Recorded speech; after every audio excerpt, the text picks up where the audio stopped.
'cause I need Harry Potter, like a Grindylow needs water, and as midnight approaches, my need grows. Hey ladies, it's Tuesday. So,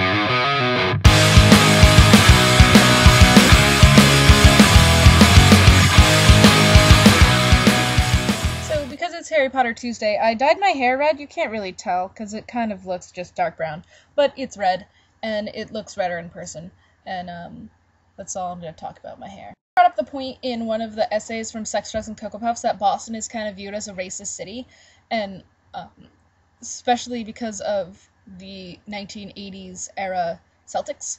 And I went and looked up a whole bunch of stuff on ESPN.com, because I find the history of Boston sports incredibly interesting, especially being from this area. And so I read up some stuff on the Celtics, because I don't really know that much about them. So this is pretty much what I found. Boston as a city is kind of viewed from outside of this area as just a whole bunch of jerk-face Irish people, which is almost true, but not for everyone.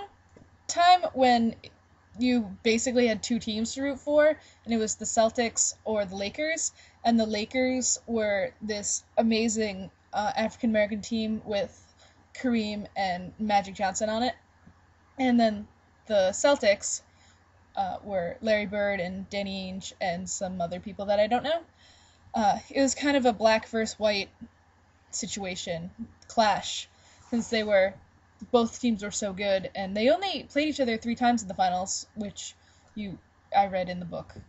It's interesting that people still see that 1980s era Celtics team as what the Celtics are, and currently, I read this on ESPN.com, that currently the Celtics are the only team that's flooring, I believe is the term they used, the starting 5 all African-American players, but people still hear Celtics think Larry Bird, hear Celtics think that drunk Irish city in New England.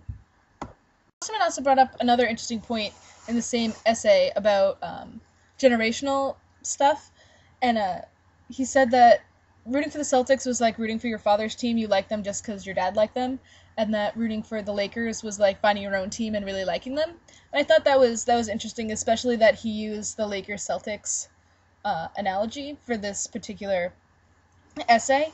And it's interesting because especially with Boston sports, I don't know how it is in other places because I only know Boston sports, that the roots of fans here is so deep that it doesn't matter that basically all of our teams suck. It's that they're there, and we know that they're gonna suck, but we root for them anyway, because, maybe they won't suck.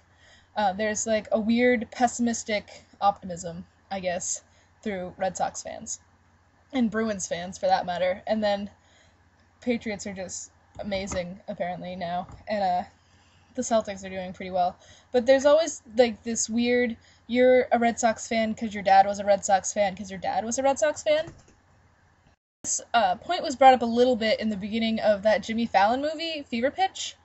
He talks about he was a fan because his dad was a fan because his dad was a fan, and it goes way back in time to you're a fan because your dad was a fan and you don't know anything else. It's like you can't root for another team because it's against Boston sports laws. I'm interested to know if that kind of generational thing happens in other places, so if it does, let us know. Boston sports, I have a feeling, is different than other places, because that's just what I've heard through my life. Much I have to say about the topic we're discussing today. I do want to bring something else up, and that is, on Friday, if you are a follower of me on Twitter, you are aware that I accidentally tweeted our password when I was texting it to Kevin, and thankfully Jen and John were paying attention and yelled at me and changed it right away. So I need to be punished for that, because I feel that's only necessary, that I should be punished for doing something that stupid. So if you have any punishments, it should probably be a big one, because I was really stupid. It's not against the rules, technically, but it's horrible. So if you have any suggestions for punishments for me that are mean, I suggest posting them in a comment. We don't have a video tomorrow because Noel's is on vacation, and so I don't really know what we're doing. There should be a video of some kind of tomorrow, And then I don't know who's doing Katie's video, so I don't know who's doing Thursday, but I'll definitely see Jen on Friday. Bye!